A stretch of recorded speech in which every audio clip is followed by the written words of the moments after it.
Hey everyone, welcome back to another episode of Trek and Faith, where we not only explore strange new worlds, but we explore the faith that weaves through them. I'm your host, John Lane, and today we're going to be diving into Season 4, Episode 9 of Star Trek Deep Space Nine, The Sword of Kahless. It first aired on November 20th, 1995, and was written by Michael Dennis and directed by LeVar Burton, who you may remember as engineer Geordi LaForge from Star Trek The Next Generation, or your favorite host from Reading Rainbow. The episode begins at Quark's bar on the station, where an old Klingon by the name of Kor, which, fun fact by the way, is a character who appeared in Star Trek the original series episode Errand of Mercy and Star Trek the animated series episode The Time Trap. And he's also played by the same actor as well, so that's a nice little touch that they had in there. But anyway, an old Klingon by the name of Kor recalls a battle story to the patrons at the bar, more than likely over-exaggerating details to enhance it. Worf then meets him afterwards, to which he finds common ground with him, as they are both not in good graces with the Klingon Chancellor. Kor then recruits both Worf and Jadzia Dax to help him track down the long-lost Sword of Kahless, after discovering its presence might be in the Gamma Quadrant. As they beam onto the planet that houses the sword, they continue through the underground tunnels, where Kor reminisces to the other two about a dream he had about all of the glory they would be bestowed upon them for returning the sword. They reach a room full of artifacts that had been ransacked, which Kor starts to lose hope until they discover a secret room housing the sacred bat'leth. At this point, they encounter a group of Klingon marauders who are also after the sword as well. They engage in battle, where Kor seems to be ecstatic over slaying one of the Klingons with the sacred weapon, a weapon of such importance. After the battle, Kor and Worf get into a dispute over who led the marauders to their position, because they were kind of loud coming down and probably did attract some attention, to which that causes a rift between the two already. As they set up camp to rest, Worf starts to see Kor as an old man who has good intentions, but can be misplaced, whether it be with exaggerated stories or his values from a time of Klingons of a century ago. This is shown in a scene where Kor goes for a piece of meat with bat'leth, only for Worf to angrily pull it away from him, saying that the sacred weapon should be treated with honor and respect, not as a kitchen utensil. Kor then argues that Kahless, this almighty Klingon that the Klingons worship all these years ago when he forged a sword, pretty much used it for the exact same purposes, only angering Worf more. As they continue through the caves, Worf and Kor argue about what should happen with the sword as well. Worf suggests that the sword should be returned to the Emperor to help unite the Klingon houses against the Chancellor, while Kor wants to use the sword to lead the Klingon Empire. Worf then proceeds to tell Dax about a vision he had experienced when he was younger, where Kahless was telling him that he would do something no Klingon had ever done. And Worf believes that vision has come true by finding the Sword of Kahless to help unite his planet and lead his people. As they traverse through the caves, Kor slips on the edge of the cliff face, leaving him hanging on the edge, gripping the bat'leth that Worf also has a hold on the other end as well.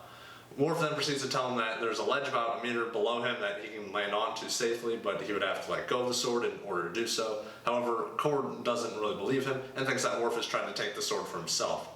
As Worf tries to convince him to let go of the bat'leth so he can land on the supposed platform that may or may not even support his weight, Kor tells him to let go of the bat'leth, so if he does, he dies with the bat'leth, basically. So none of them get it, basically.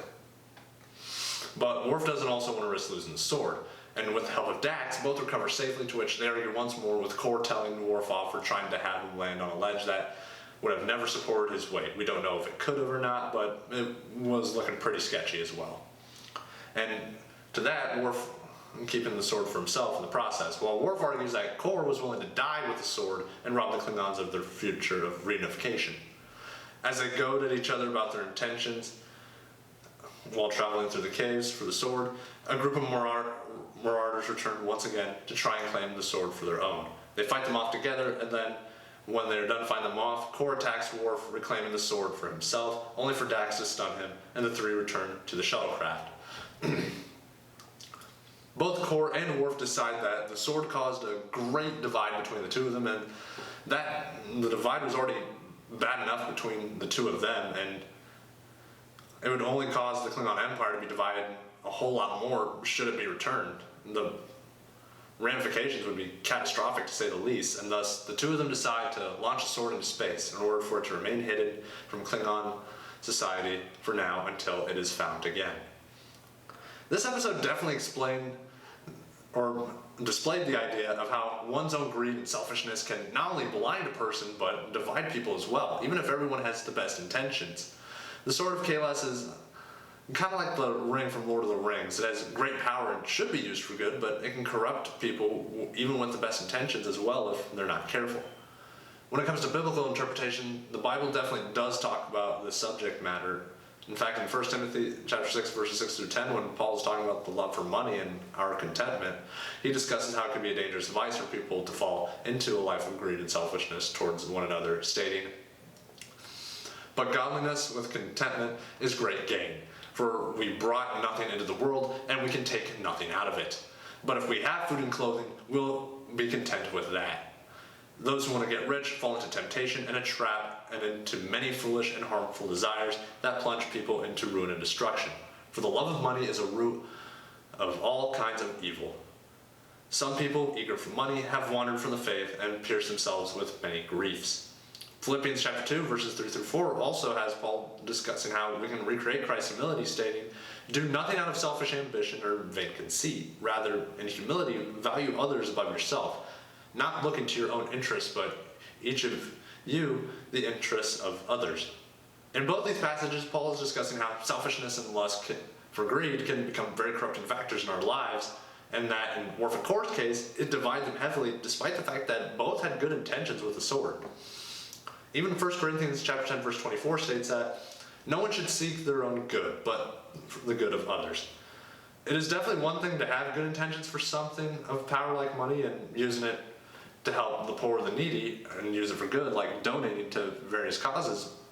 But you need to act on those intentions and do it to help glorify others instead of yourself. Both Worf and Kor had good intentions with the sword. However, as the episode progressed, we could slowly kind of start to see how their intentions started to become goals that would only benefit themselves in the long run. Because while both of their end games would help better the Klingon Empire, it seemed like they had their own agenda on how it would benefit them first overall, instead of their people. Overall, I really liked this episode a lot and how it explored how a quest to retrieve an artifact of great importance and a treasure hunt, to say the least, quickly turned into an internal conflict between two people who have good intentions with said item, yet their unselfishness is clouded over by their own goals for the material thing. Thank you for watching, and I will see you on the next episode of Trek and Faith.